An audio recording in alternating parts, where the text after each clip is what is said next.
Recording in progress.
Hello and welcome, everyone. My name is Renee Garrett, and Yeah. I'm your Speech Therapy PD podcast host for Brainstorms, Functional Neuro Rehab for SLPs. Select a speaker. There we go. Before we get started, we have a few items to alert you to. Each episode is 60 minutes and will be offered for zero point 0.1 ASHA CEU. If you've joined us for the live episode and your state license requires CEUs, be sure to complete all course modules, including the one that says complete course, before the end of the day on your Speech Therapy PD account. Here are the financial and non-financial disclosures. The financial disclosure for Kim Neely is that she's the owner of the Trauma Informed SLP LLC. She receives an honorarium from Speech Therapy PD for participating as a guest on this podcast. Her non-financial disclosure is that she's a certified trauma support specialist through the Arizona Trauma Institute, a donating member of the Autistic Self-Advocacy Network, or ASAN, ASHA 2022 and 2023 presenter on trauma-informed care, professional burnout, and neurodivergent affirming practices. Kim is also a member of the LGBTQIA plus community and an AUDHDR, HDER. My my financial disclosure is that I'm the owner and founder of BrainBridge Connect LLC and is the host of Brainstorms and other webinars on speech therapy PD. I do receive financial compensation. I'm an adjunct instructor for both James Madison University and Old Dominion University. My non-financial disclosure is that I'm the secretary for the Communication Disorders Foundation of Virginia. Questions can be written in the chat box for the Q&A and will be answered at the end of the presentation. Now, without further ado, we welcome our guest, Kim Neely, MM, MS, CCC-SLP, who is a practicing speech-language pathologist who brings a unique blend of clinical expertise, musical training, and neuroscience curiosity to her work. Before entering the field of speech-language pathology, Kim was a mildly successful opera singer and voice teacher. She earned her Master of Science in Speech-Language Pathology from the University of Arizona, where she was honored with the Jean R. I'm going to try to say it correctly, Goleen Outstanding Graduate Student Award. Despite not being accepted into graduate school in her first try, Kim went on to pursue doctoral level coursework in neuroscience, driven by her deep interest in brain science and admittedly hyperfixations. Kim identifies as neuroqueer and is passionately focused on trauma-informed care. During the COVID-19 shutdown, she completed a graduate course on the topic, which was her version of a sourdough starter, and continued her training through Trauma Institute International, earning certification as a trauma support specialist, CTSS, which she maintains through ongoing education. She's pretty okay at being an SLP, but exceptionally committed to making the field more informed, inclusive, and brain savvy. Kim, so good to see you. Hey, thanks for having me. So excited to be First, here. Seriously. yeah, it's been a Yeah, while. I Haven't seen you know. since Seattle. I know. It feels like that. Gosh, that's almost a year. Almost. Goodness. I know. It's been a year. I don't know about you, but it's been a year. It's been yeah, a year, the equivalent of 10 years. It feels for sure. Uh, Well, well, let's thank you for, start. yeah, go Oh ahead. yeah, no. I was gonna say let's start with we'll jump right in. Um I know that you're the pro here on the basic physiology of the emotional system. So if you could just Sure. start with explaining that and then, whatever you're comfortable with jumping into survival modes, or if you just want to keep it at the basics for the start. Yeah, whichever way it goes. So, yeah, the survival mode stuff we'll probably get into for sure because for trauma-informed care, I mean, personally, it might just be the neuroscience geek in me, but understanding more of how our emotional system works and then the survival mode aspect is sort of one of the keys of how trauma changes our physiology. So, Mm-hmm. that's a pretty good for me, it's a good basic level of understanding at the individual level what trauma informed care means for the people we treat and then for ourselves and for anyone we're around. Um, and then really on the path to becoming more trauma informed, you take that knowledge and you apply it more to groups and more at the system level things. So I always think it's a good idea to start with that. And I know people who aren't as into physiology kind of about that, but I think it's still a useful thing to know. So, No, I agree. I agree. you know, It's you have to know the basics for you to understand the whole concept really and to understand why it's important for us to know. yeah, exactly. And it definitely has connections to communication and how we interact with each other and all of this. So it does have I think a really big piece to play, even though the human data is lacking, but it's still important. um, so I usually like to start from sort of sensory information up to the brain and then back out again. That's kind of Hmm. my way to go.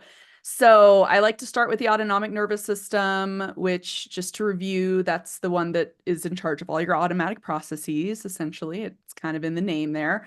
And it has the two different branches. So this is the one with the parasympathetic and the sympathetic. And the parasympathetic is known as the rest and digest system. And the sympathetic is the fight or flight or freeze system. And we always think of the motor output, the rest and digest and the fight or flight, as kind of the motor output of that system. But it also has sensory. It carries a lot of sensory information into the brain through this nervous system. So the sensory side of the rest and digest system, the parasympathetic, that one's carrying a lot of just kind of current state of how it's going, regulation information in terms of like, how much energy you've stored from food and your body temperature, your heart rate, like just the status quo, right? It's kind of keeping the Excel spreadsheet of all of that. And the sympathetic system, the sensory information that one carries is if things have changed, essentially. So acute changes in the body. So if you stub your toe, that feeling of pain before you're consciously aware of the pain, it's that change went up through your sympathetic system. And so when we get up to the brain level, I'm going to go ahead and skip by all the brainstem stuff because, phew, it gets tricky up in there. But all that information from those two different branches end up going to the amygdala. Ultimately, that's one of the first main stops on our limbic system journey here. And the amygdala is, we've heard about it and it kind of gets a bad rap. A lot of people like to think of it as the thing that makes us angry. But in reality, the amygdala is one of the highest, or perhaps the most connected part of your brain. It's extremely important to have. And its main job is to appraise the incoming stimuli coming from your autonomic nervous system, among other things. The amygdala does a lot of things. But it definitely will appraise it. So when you stubbed your toe, and once that information gets to your amygdala, you're still not consciously aware that you stubbed your toe, but not yet.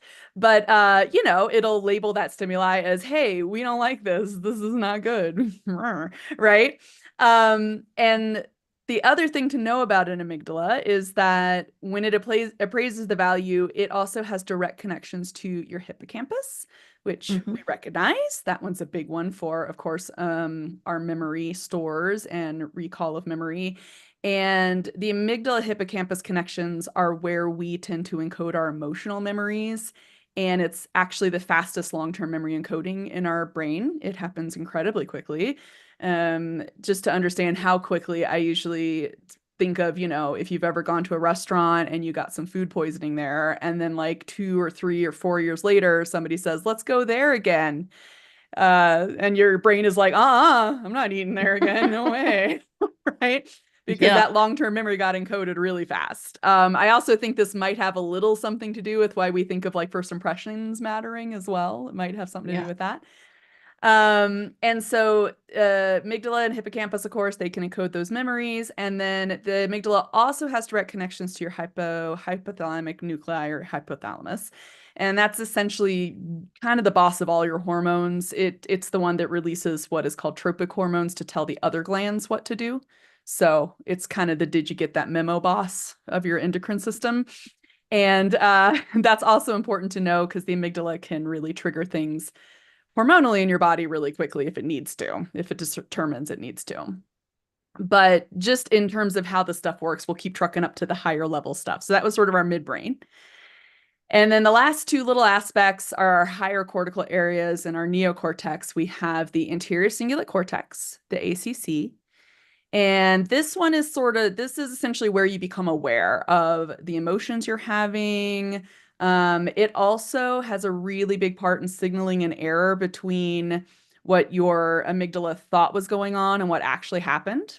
So our brain is always trying to predict things and predict patterns, of course. And so the anterior cingulate cortex will signal an error to the amygdala, like, hey, you valued this as a big issue, and it actually wasn't a big deal at all. That's one of its jobs. So the ACC and the amygdala actually talk and give a lot of feedback to each other pretty much all the time. When you're not in a survival mode, I guess I should say, caveat. Spoilers, we're getting there. The other thing that I think is good for us as speech language pathologists to know is the anterior cingulate cortex has direct connections to our Broca's area. So if you can't get an awareness for your emotions at this level, you can't really talk about them either. It's sort of unreasonable to expect someone to talk about them if they can't even get a conscious awareness of what they're doing. And there is a name for that that's called alexithymia, and it's present in trauma victims and also present in a lot of neurodivergent brains, the inability to kind of label our emotions or recognize those in others. But I get a little bit ahead of myself. So let's go right back into our neocortex areas. So we have anterior cingulate cortex. We also have our insula, which is that little tucked in cortex in that temporal area. And we don't have a whole lot in humans anyway. Most of the data we know about what separates ACC from insula is really more lesion studies. It's usually if people have had damaged insula. But we do know that insula has something to do with emotional processing, and it seems to have a really important role in our emotional side of our empathy and our compassion. And I do want to caveat that because I know on social media, everybody talks about compassion and empathy and people not having it, but there is a cognitive side. So you don't have to have intact emotional empathy that doesn't mean you completely lack it. You can have a cognitive empathy as well. But yeah, so we know that the insula has something to do with those things. And other than that, it seems to overlap a lot with the ACC, essentially, as far as we can tell. So yeah, and like I said, that's the big thing about, the higher level, these neocortex areas and the midbrain areas talking back and forth with each other, just chatting when we are in a nice, like healthy, regulated, not in survival mode type state. It's working kind of optimally, right?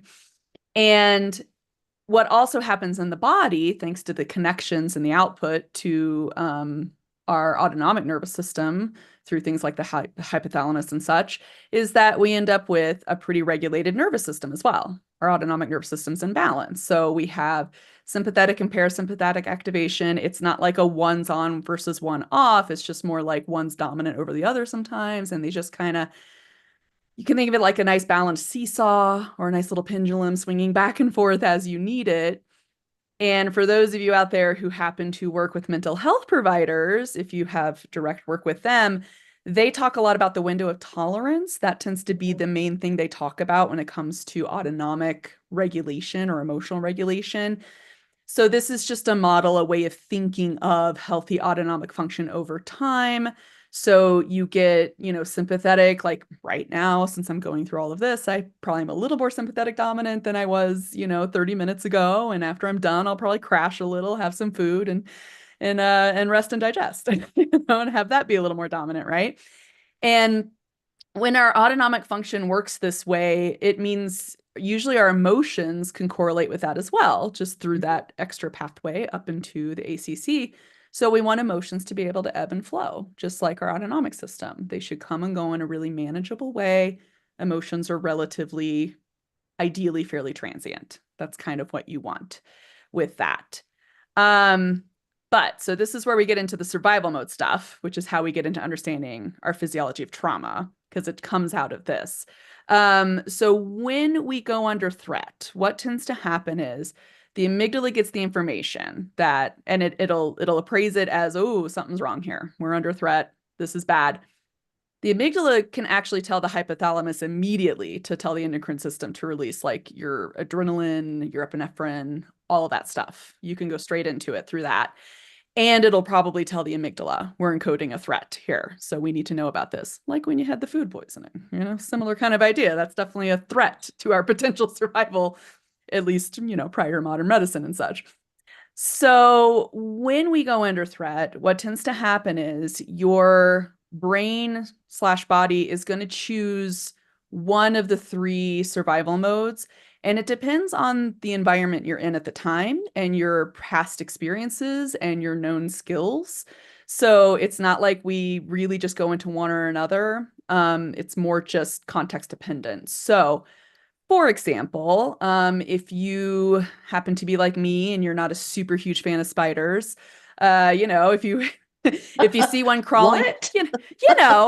some people like them, but hey, and I know they're useful. They're useful to our ecosystem and all that. I respect them, but I don't want them near my bed, right? Like I don't want to see Fair. one in my bed or crawling near my bed. And if you're about to go to bed and you see one there, you might go into survival mode, but your brain also might pick fight because you can probably stomp that spider. You can probably kill it, right? Or catch it or something. You can do something. You can probably Catch beat and it. release. Yeah, exactly. Like somehow you'll get out of that situation, right? Whereas in a different situation, maybe let's say you're attending a talk or something and the fire alarm goes off in the building. Well, now you'll probably want to flee. You'll probably want to evacuate the building, right? Or get away from the fire. Like most people don't have the instinct to like punch a fire. That's not usually the way our brain goes, right? So, Punch. I like that. unless you have a fire extinguisher, I guess, then you can fight the fire. But most of the time, we think get away from fire, right? Yeah. And so freeze mode is a good one to know about because freeze mode is the one that happens if your brain figure decides that neither fight nor flight works, freeze is what you go into. And it's good to know about because freeze is the weird one for people to talk about later on because they're still very conscious of what happened. They have a conscious memory of what was going on, but they feel very disconnected from their body. That tends to be what happens with freeze. So it's like a dissociative. Basically, their higher cortical areas are still alert and aware, but the midbrain is actually running the show. So like their upper brain is like, I don't even know what's happening. I'm not even getting any sensory information or anything.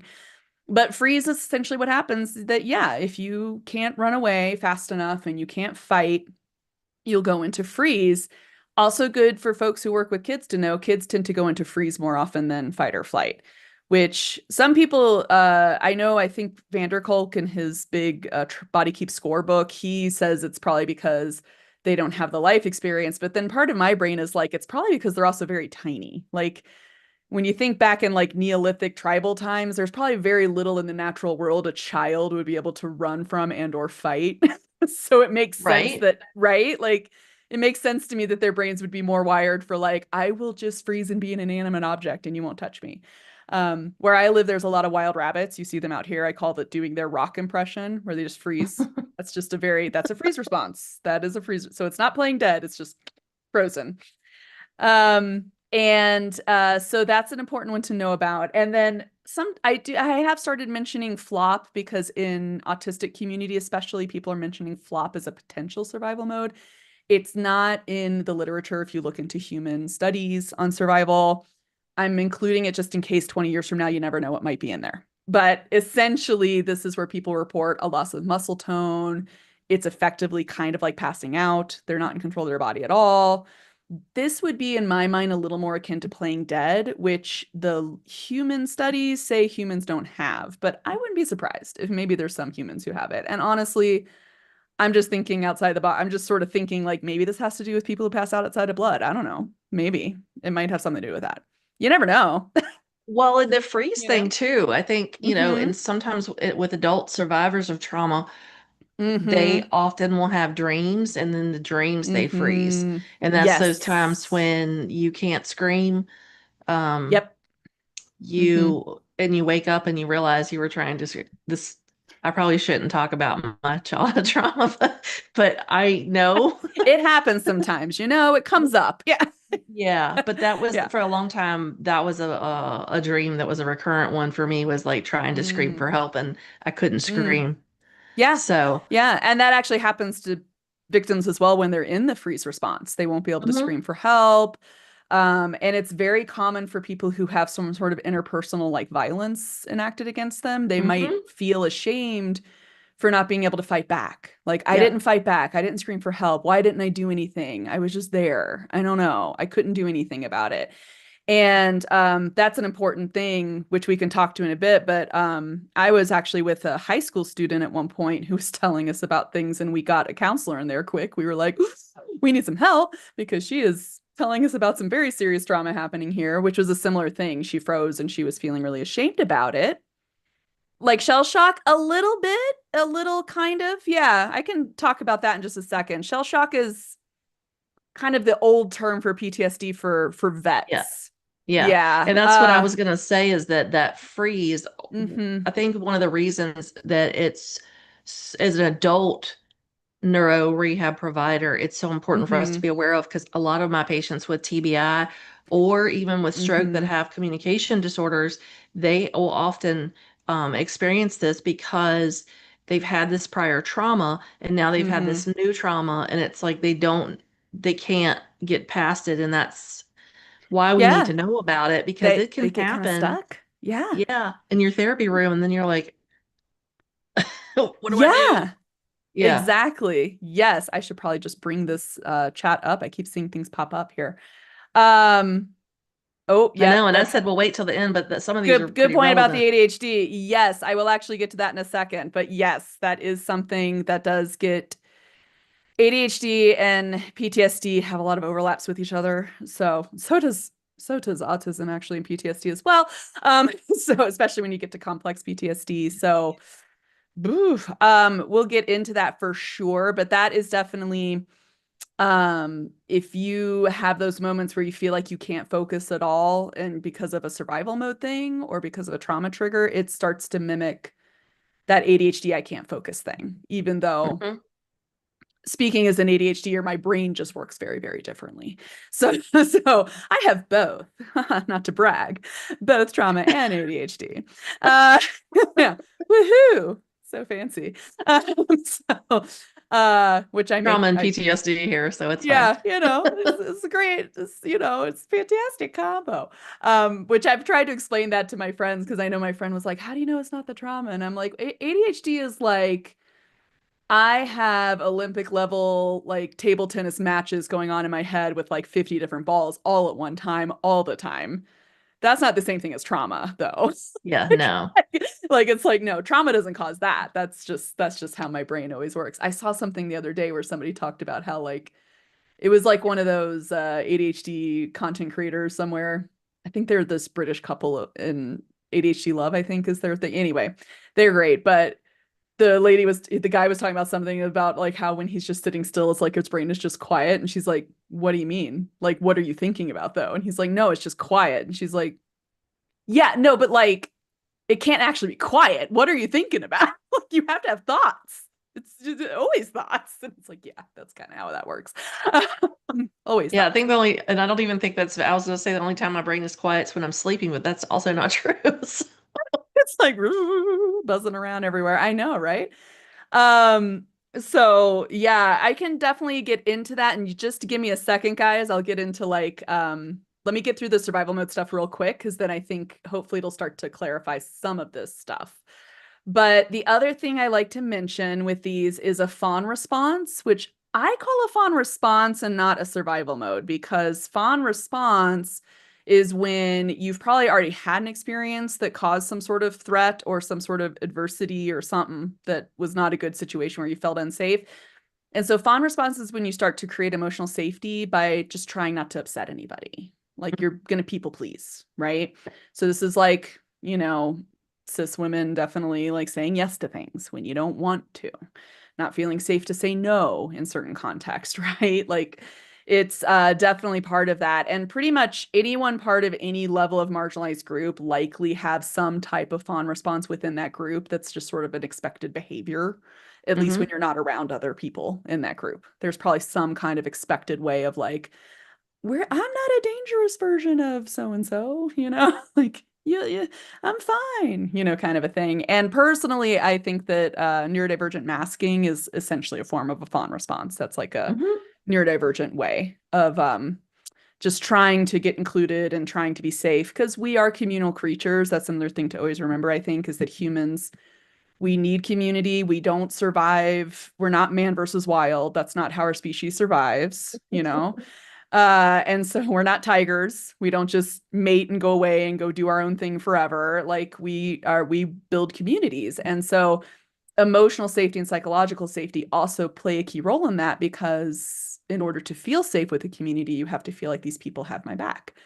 And if Mhm. you don't belong, or they tease you, or they bully you, or they throw you under the bus, you don't feel like they have your back. So it makes sense that that lack of safety and fawn response tends to come more from that feeling a little more. Can be physical too, but okay. So when we get into these survival modes, let me get back to, hold on, sorry.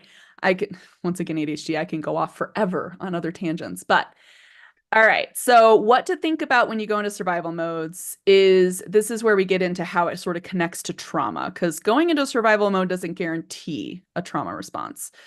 But you have different processing speeds, right? So you have, like, your brain stem's pretty quick, your midbrain is a pretty darn quick place, and so is your neocortex. But really, neocortex is the slower processing speed compared to all these other uh, areas in our brain. And when you go into a survival mode, obviously you want to go fast. Gotta process really quickly. So what tends to happen in survival mode is your amygdala essentially will stop listening to your anterior cingulate and stop sending a lot of information up there too. It might send some, but not a ton. So we call it downregulation. So your upper cortical areas get downregulated because it's a little too slow to make quick decision making, which kind of makes sense. If you're facing a bear, you don't want to sit there having to think about the pluses and minuses around possibly fighting or not fighting the bear, right? Like you got to react faster than that. Yeah, so it makes sense. But that's also where we get into things like freeze response, where when people have that conscious awareness, the frontal area knew what was going on, but they might not feel their body. They might not be able to put into words what actually happened. They've just, like, there's just some sort of weird blank where it feels like their body got taken over. This is also where people talk about getting like the tunnel vision. I mean, part of that is our adrenaline and the way it reacts with our eyes and all of that. But this is where the survival modes feel different. Things feel slowed down. Things feel, that's hormones plus the fact that our conscious brain is still aware, but it's not in charge. So it feels like we're just kind of watching, as almost like a movie kind of a thing. And so the best we know of how a trauma response ends up developing from all of this is that the longer the downregulation lasts, right? So the more our conscious awareness and our midbrain are disconnected from each other, the more our emotional memory is disconnected from our semantic memory, right? So what ends up happening is that the amygdala isn't going to get an error detection anymore, right? So if it keeps throwing you into fight, flight, and freeze over and over and over again, then it's not going to get a correction for anything. So one of my examples for this would be like, for, say, like over here in Colorado, I know prior to the Malibu fires, we had a big wildfire thing out here called the Marshall Fire, where people lost their homes and such, right? And luckily nobody perished, and everybody, which was amazing because the wind was incredibly fast that day, but people got evacuated in time. It worked. That all worked great. But I also knew people who would still have this triggering from the smell of the smoke. They couldn't get Mhm. away from it, right? They were around the smoke so much, even after evacuating, and then worrying about their homes, and then still continuing smell of smoke and stuff. So if you're in that state where you just, because you're still smelling something, or because you still hear something, even if you're in the ambulance or you're in the vehicle and you're going to be actually physically safe, if you that might just keep kicking you into the survival mode. So now things get really hypersensitive, right? And your parasympathetic system over time will become kind of sluggish. So it's hard to have the rest and digest system come back on. It's slower to come back on. People spend a lot more time in sympathetic dominance. And so the net effect becomes that the sympathetic system is just on most of the time. And people call it being hypervigilant or what have you. But that's where you're stuck at. And your body might try to kind of rebalance, but it really can't, because the mechanisms it usually uses to get itself back into balance are just too disrupted. So Mhm. people just kind of get stuck in this all too easy to trigger a threat response again, and they get thrown back into survival mode, which is when you talk about shell shock, especially when we talk about like 4th of July fireworks. They sound like bullets. So people who've been in war zones where they've heard the sound of bullets, which is a genuine threat, obviously, they might get re-triggered by that sound because it's that emotional memory triggering. And if their body goes straight into survival mode and you get the down regulation of their conscious brain, their conscious brain might still know, hey, I'm safe. This is 4th of July. These are fireworks, but their body is going to feel like they need to do something, right? Either hide or something. They're going to go straight into that survival mode again, which is what's called a trauma trigger. That's what people really actually, that's what a trauma trigger really is an emotional memory being triggered of a survival mode. And then having all the same down regulation happen in everything at the same level, essentially, that it happened the first time. And so mental health folks have something in the window of tolerance. They have a different way of looking at it where they say it like it's narrowed, but basically you end up in either being hyper aroused or hypo aroused. So you end up with like super sympathetic dominant, like you go into anxiety, panic, anger, sleeplessness, racing thoughts, which also can sound like ADHD, those sort of things, that kind of stuff. And then you also have this hypo aroused, which the old model, if you ever hear, I don't talk about polyvagal theory very often because it's been disproven, just so you guys all know, if you've ever heard that one, I don't tend to talk about it. That theory said, oh, maybe hypoaroused is more rest and digest. I don't think it is. I think it's still sympathetic dominant. And it's when essentially your energy stores are depleted. So you might have those racing thoughts and then anxiety and that panic for a while, but at some point you're going to burn through all of that. So then you go into a shutdown phase and like kind of numb, kind of empty. You feel lethargic, you feel withdrawn. You just want to lay on the couch and stare at a Netflix show and barely even register you're watching it, right? In that sort of state. Not that that was me at the end of the school year, when I worked Or in any of schools. us in healthcare after COVID. Yeah, Oh fine. my It's Lord, fine. yes. Oh my gosh. No, seriously. Oh my gosh. Yeah, healthcare was just, oh, I know. I had switched to schools before then, which I was like, hey, that actually worked fairly well, but still, and there are just days in general where you just feel that burnout so hard that you're just like, just flopped, you know? Mhm. And so this is where you get into that's what essentially dysregulation looks like in the autonomic system is like just this constant up and down, and you never really feel at peace. You never feel calm. You never feel rested. You just feel like you're just constantly moving from like super crazy frantic energy perhaps to like super crashed energy, possibly. And I always like to say this because I know, especially when it comes to regulation, if you ever work with kids and also TBIs, honestly, same thing. They can Yeah. definitely have dysregulated autonomic system, which can be additionally stressful for them if they remember being a calm person. And then they're like, hmm why am I getting agitated so fast? And it's like, I know they remember being calm, but well, I used to explain some of this to my TBI patients just in terms of like frustration levels and agitation and this sort of dysregulation and it's part of the healing and like, and so just to give them some understanding of like why you feel like you can't hold back your emotions, why you feel like suddenly these things are agitating you. This is part of what happened. Your midbrain is got a little jostled, got a little damage there.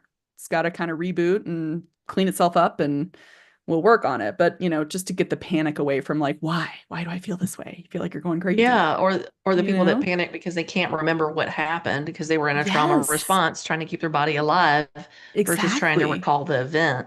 That one's a hard one to Exactly. explain. Yeah. And then Mm-hmm. also the neurochemical transmitters that are disrupted because of Mm-hmm. the trauma, but also hormonal disruption because of Yes. Mm-hmm. yeah. And Mm-hmm.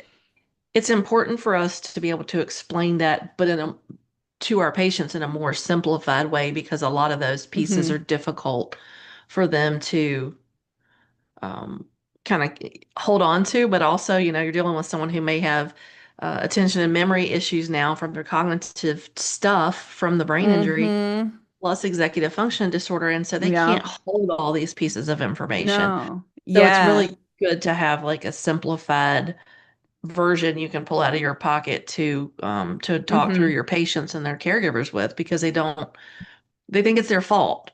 Exactly. Right. Yeah. Yeah. Like they should be able to fix it somehow. And it's like, hmm no, not yet anyway. Yeah. And I mean, usually my simplified is just talking midbrain upper. Like I tend to sort of break things down a little with the visual, but I also used a lot of times I think it's the Therapy Insights people have that like scale of like, it's like cognitive effort or something Yeah. like that. I use that a lot too, because the other thing that's good to know for amygdala, especially if you work in neuro rehab stuff, is that the amygdala is really connected to our attention networks too. Yes. So if you're stressing their attention or their working memory, they might start getting frustrated. And that's, I think, one of the reasons we get frustrated, like neuroscience wise. This is sort of me extrapolating. So, I might be right. I don't know. But I think one of the things that might be the issue is that it makes sense to me that in the sense of human, I always try to think like way back when we were cavemen, what did we probably do or do? Essentially, right? Because it's like, well, these survival modes have been around since then. So we got to know sort of what it would be like back then. And I'm thinking, back in that day, if something came out, if your attention centers were stressed so much that you couldn't be aware of a potential threat, that probably would put you in a threat. So it kind of makes sense that frustration comes from stressed attention in my mind in that sense. Like it might throw you in a bit of a survival mode to be like, I can't pay attention to any of that right now. Like I'm too much. And it's like, that makes sense. That makes sense. To Yeah. really focus, we want to be safe, Yeah. Well, and I think, one of the things that we wanted to talk about was how this knowledge of how brains respond to these types of things is Mm-hmm.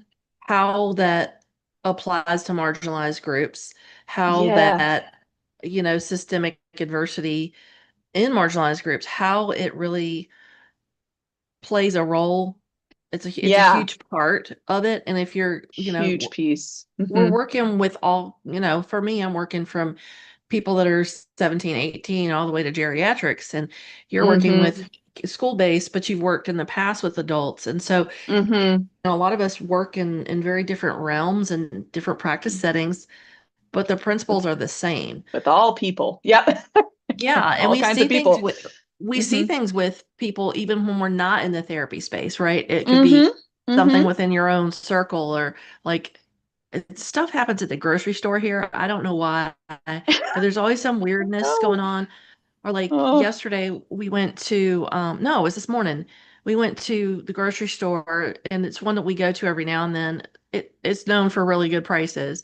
We went in there, we're Mm-hmm. like, what in the world is going on in here today? Like, what is happening? It was so Oh weird, no.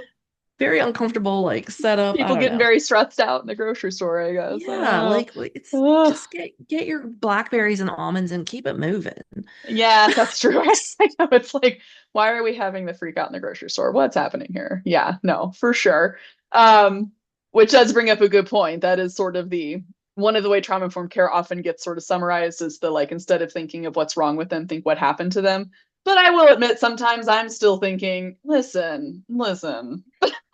I might know, yeah, this is survival mode, but come on, you're in a grocery store. Ooh, it's okay. Yeah. The sky isn't actually falling, right? Like, shh, it's cool. Yeah, or like last week we were in, we had Yeah. the hurricane off the coast, and it was like Oh yeah. I made a post on Facebook because around here, and it's probably everywhere, but it's like people go to the grocery store and they get all the bread, milk, and eggs. Oh yeah. I grew up in Augusta, Georgia. I remember the bread and milk runs for any Yeah, it's like weather event that might what do you happen. Mhm. yes, what do you need bread and milk? I mean, bread I get, but like milk, I never quite I'm got that not either because, like, first off, milk I don't goes drink another bad. mammal's milk. Gross. Yeah. Yeah. I was always like, why are we getting perishable milk to like survive off of? I don't know. That doesn't I make sense. It's gonna go bad at Yeah, some point, right? But because yeah, I know around I remember here that in we have Augusta, if there was any snowfall at all, they would be like, bread and milk, that's it. And it's like, yeah, who has and been here snowed it's in like Augusta, Georgia? Really? there's usually two things you're gonna lose: water and power. Yeah, right? So, Yeah, it's and like, it's a no. thousand Yeah, degrees when it. Yeah. Anyway, I know. wow, I I've got agree. really off It's like, topic. yeah, no. Understandable though. People make some strange decisions when it goes into survival mode because that upper brain just is not getting to weigh in on the better decisions usually. Um, which makes, I guess it makes some amount of sense, but it's also like, yeah, so when we think of systemic stuff, if we take this individual, now we understand. Okay, we get into the survival mode, our autonomic system gets kind of thrown up. Oh, and I also just wanted to share just really quickly about regulation. We always think of regulation as being calm, but that's not really what it means. Regulation just means your energy can match whatever situation you're in, right? You don't always want to be calm. If you're on a roller coaster, you don't want to be rest and digesting on a roller coaster, like eat your funnel cake after, right? That's why you don't give the kid the funnel cake before riding the rides. It's after you ride the rides. You don't want to in that situation, right? But I think we think of calm a lot, especially for us and also in the schools and stuff, because that's where people learn. So when you're sitting and learning, it makes sense. We want calm to help learn in that setting, but it doesn't have to be always. All right. So when we get into systemic stuff, so basically taking this up to the systemic level, you have to think about societal adversity and how society gets structured in a way that becomes a threat to certain people. And honestly, quite frankly, to most of us, let's face the facts. Most of us are not billionaires. I'm assuming on this particular call, we probably don't have a ton of the super uber wealthy folks in charge here. Right. Not on that pay scale.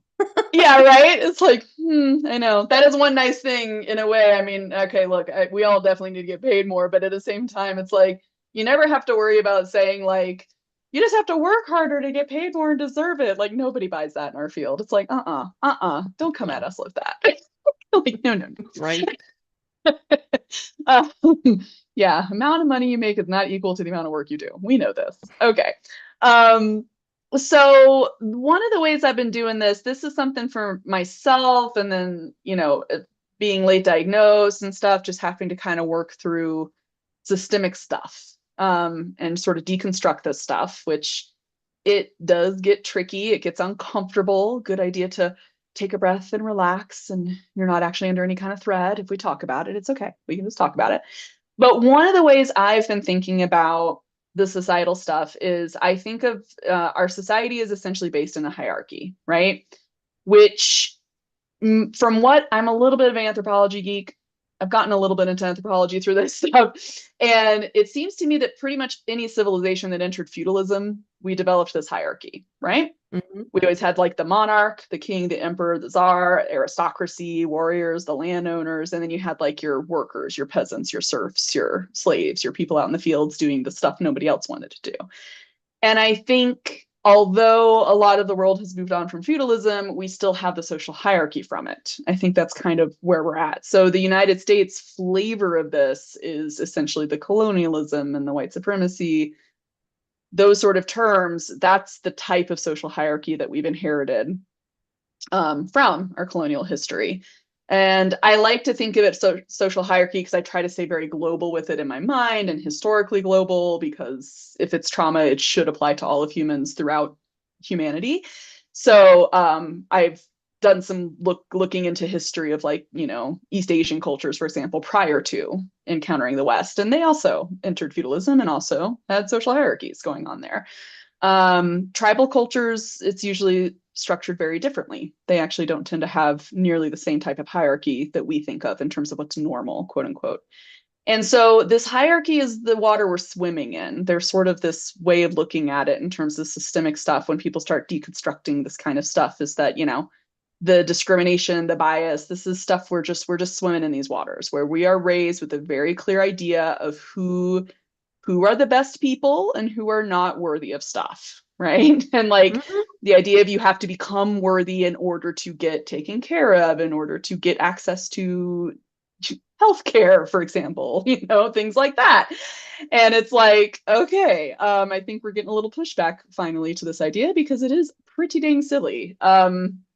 But there's a really great image online called the Wheel of Power / Privilege, where they kind of talk about, you can have some privilege that's really fluid and it changes throughout your life. So like your wealth status, your abilities in terms of your able-bodiedness. Obviously, if you work with senior citizens, we're all pretty much temporarily abled if we actually, have the privilege of living older, of living to near end of, older life there.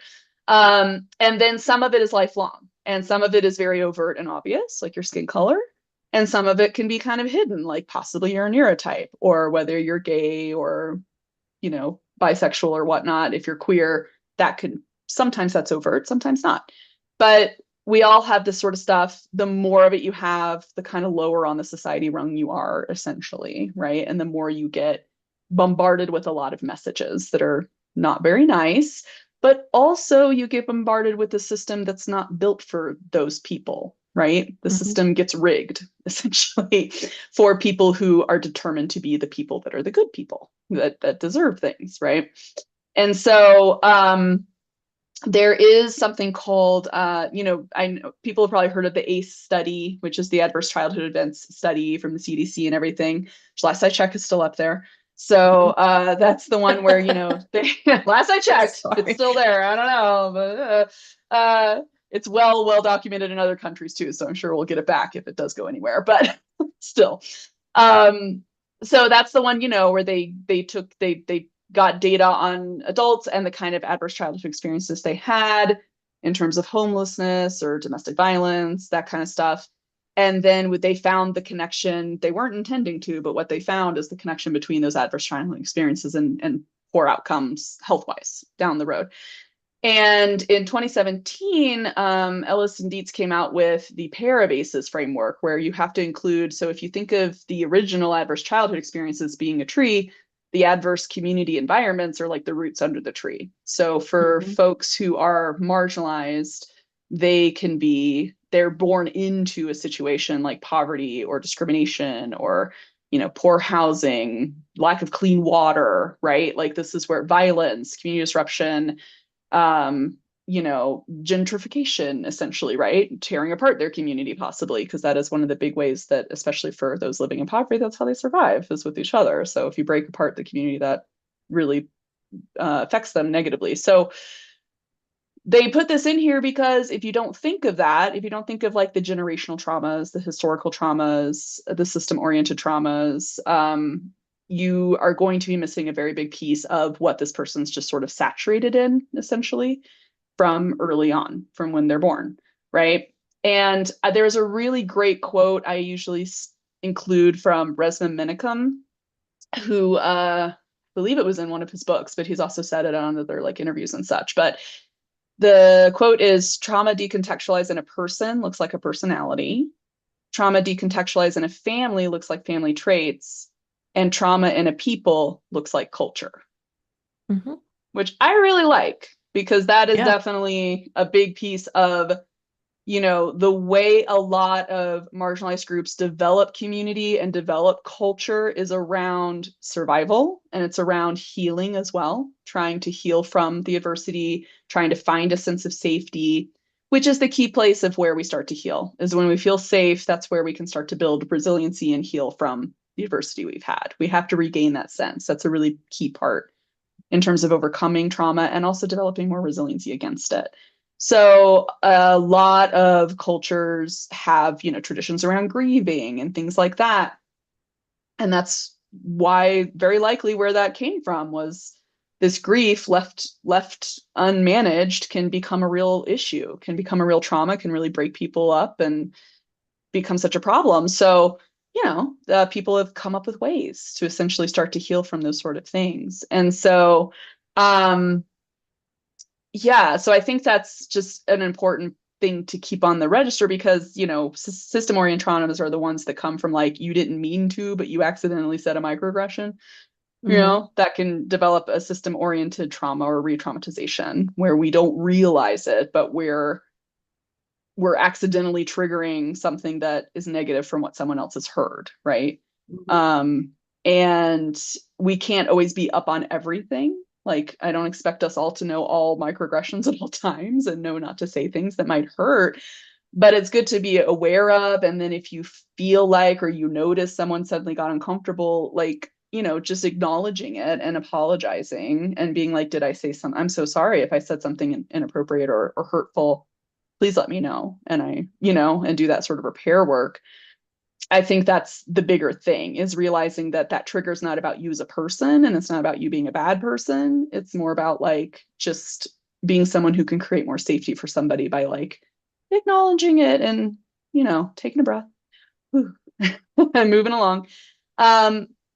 I also think it's good for us to know about this stuff because I think there's also the internalized oppression side, which is basically all that stuff that leads us to fawning, essentially. All the I should be doing this, I should be doing that, I shouldn't be this way, I should lose weight, I should put on makeup, I should, right? Mhm. All these things that get in our head. A lot of times those things will come out with our clients without realizing it, or with our patients, especially if you're working on like social stuff or pragmatic Mhm. stuff or anything like that. We tend to sort of impose what we think is normal on somebody, which might not be normal for their particular group, their particular intersectionality, right? Like, I guess a funny way to say it would be like, you don't necessarily want like the Midwest housewife teaching pragmatics to like a drag queen, like it just might not match up. Well, yeah, and well, you too, know? when you think about, again, often we're dealing with patients who have these existing traumas and now they've had this other Mm-hmm. event. So whether it's Mm-hmm. a new medical Mm-hmm. diagnosis of a progressive neurological disorder or a TBI or a concussion Mm-hmm. or a stroke, any of that kind of stuff where, you know, they already had this part, this Yeah. thing, or maybe Yeah. there's multiple things Right. um, that's already impacted. And now we've had this other thing that's changed the response that they already had. Now it's Yes. changed again. And so that's Yes. why I think people can't. I always, when I worked in inpatient rehab, and I would be like, bring me all the TBI patients, which makes me sound like a crazy person, but it was because I felt like Yeah. those were the folks I felt like I could try to help and like give them space. And like a lot of Mm-hmm. providers would be more like, oh, I can't stand working with TBI. They don't know how to regulate, and they're always so angry, or they threw their plate of food this morning, so they don't know how to um, participate in therapy. And it's like, you Yeah, that's part of stop, like their, yeah. stop. If you Yeah. and if you don't understand the underlying part of the neuro system and why they're responding that way, and then looking at the other Mm-hmm. pieces of the picture, because Mm-hmm. say it was somebody who and this happens a lot where I live, like we would have patients who had been previously incarcerated, and now they're in a wheelchair. Maybe Oof.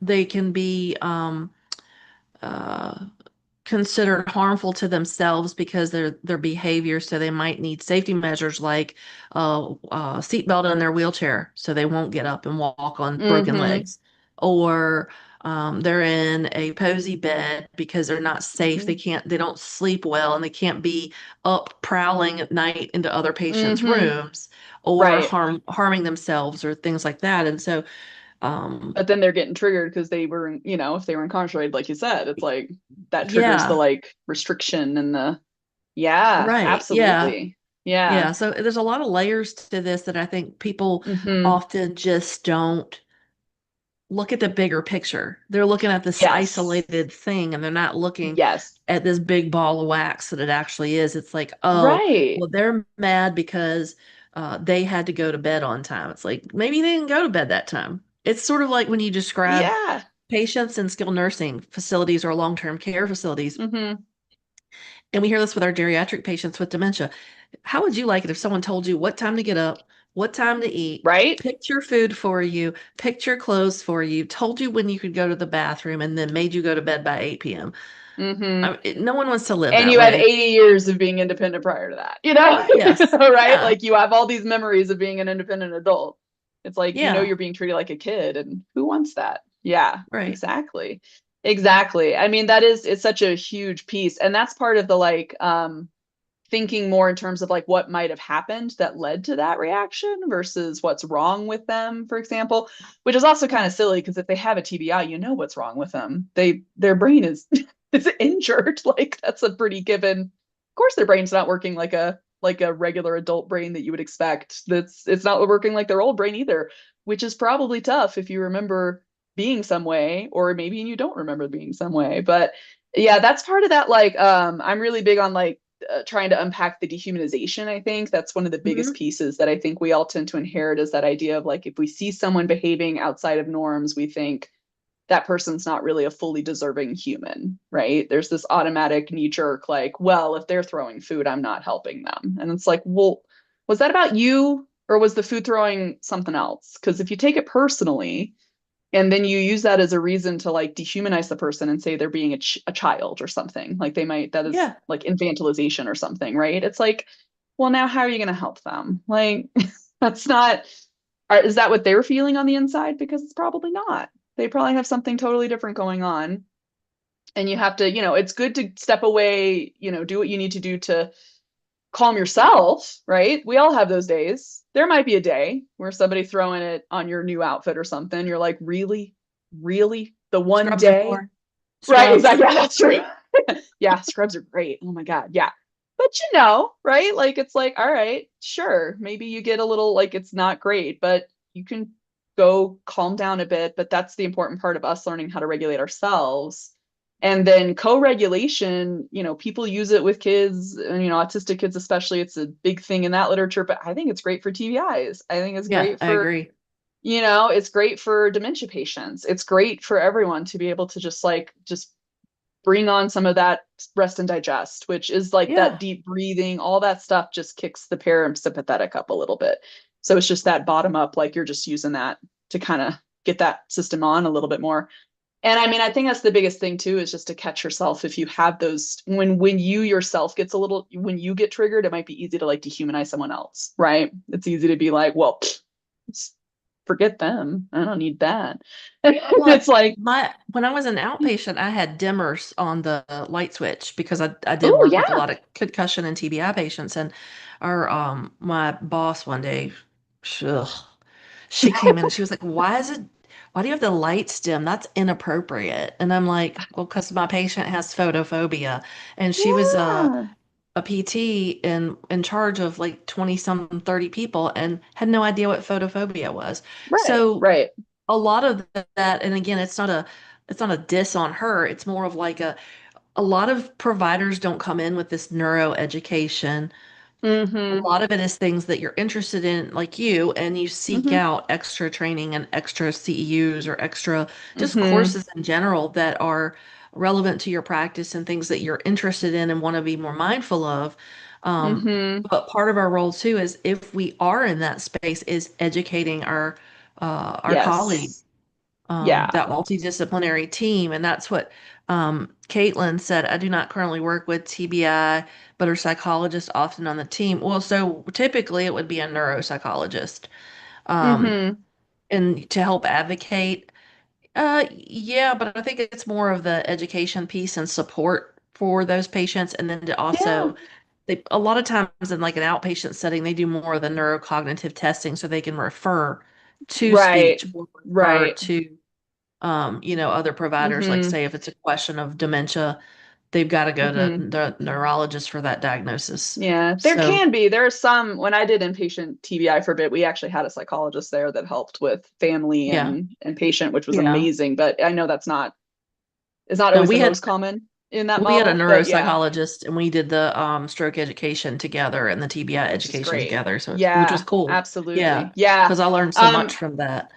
Oh, yeah, it's fantastic. And one thing I will say that I think is really good for us in general to have in our practice that isn't, I guess, not as well known right now is mental health first aid. There's actually a Hmm. whole program now, similar to CPR, but the idea is if anyone's in a mental health crisis or they're incredibly dysregulated, you got that agitated patient, whatever it may be, it's just a model of how to help somebody calm down a bit essentially and to help validate and normalize their experience, which is a really big piece.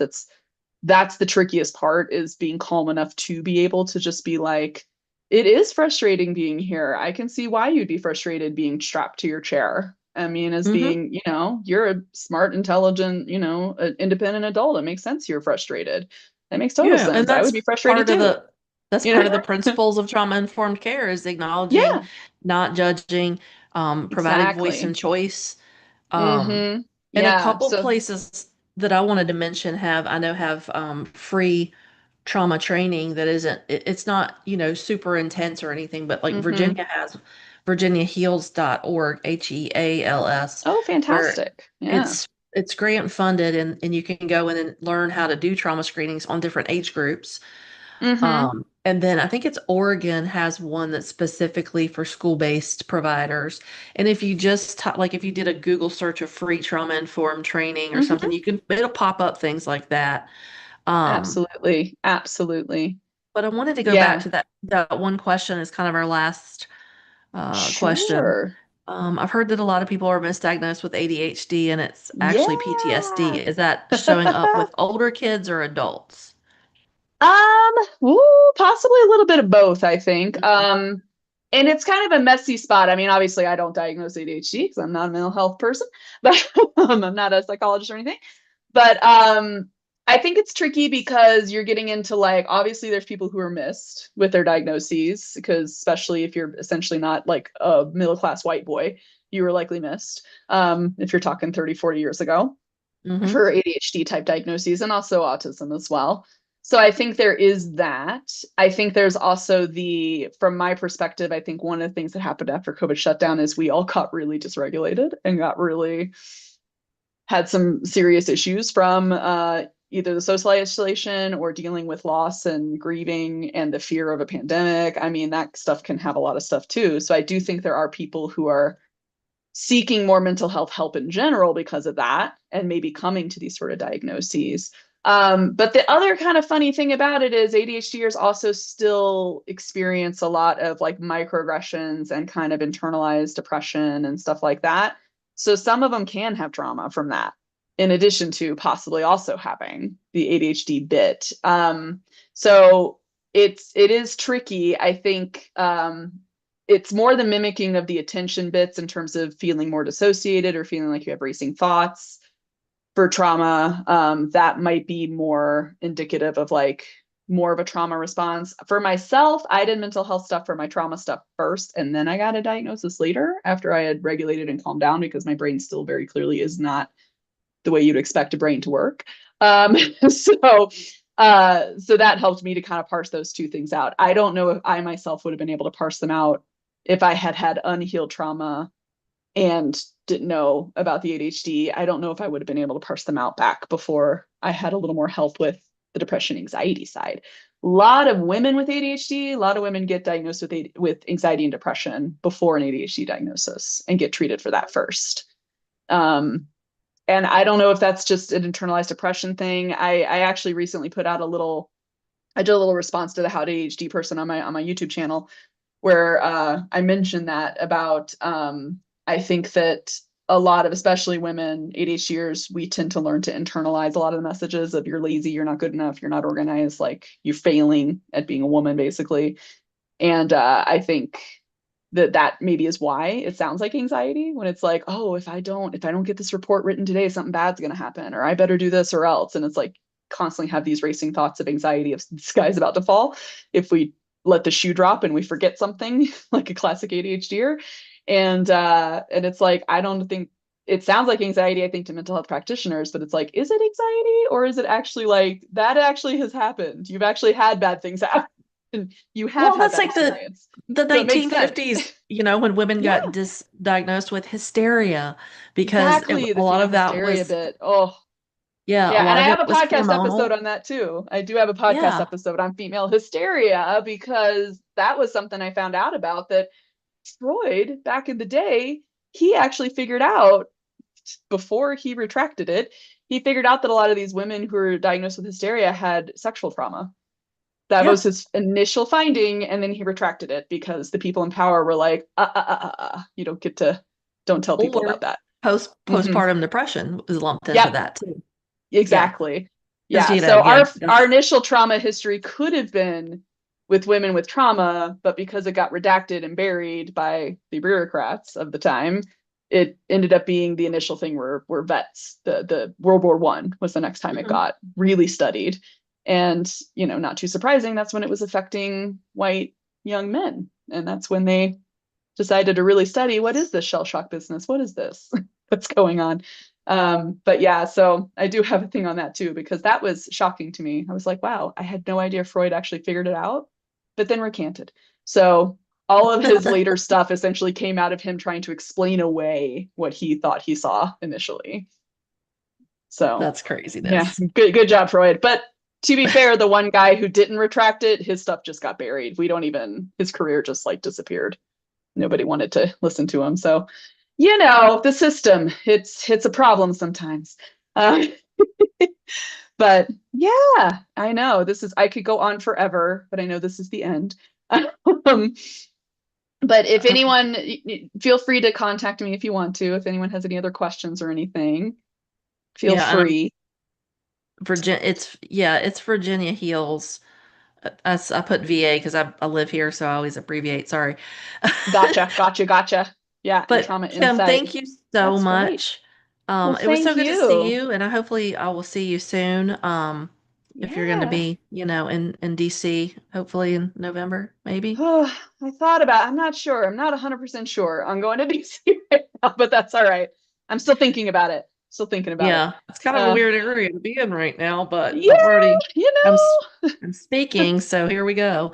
Oh, But hey, well, yeah, that's true. That's a good point. I will probably know some people who are doing some awesome talk. So, that is more tempting. Right. Well, well, it's thank great you to so see you. much. Yeah, Good for to see you sure. too. Thank And you. just as a reminder, if you've joined us for the live episode and your state license requires live CEUs, be sure to complete all course modules, including the one that says complete course, before the end of the day on your Speech Therapy PD account. And Kim, I'll be in touch. Okay. All right. Sounds good. Thank you so Take much. care. Okay. Bye.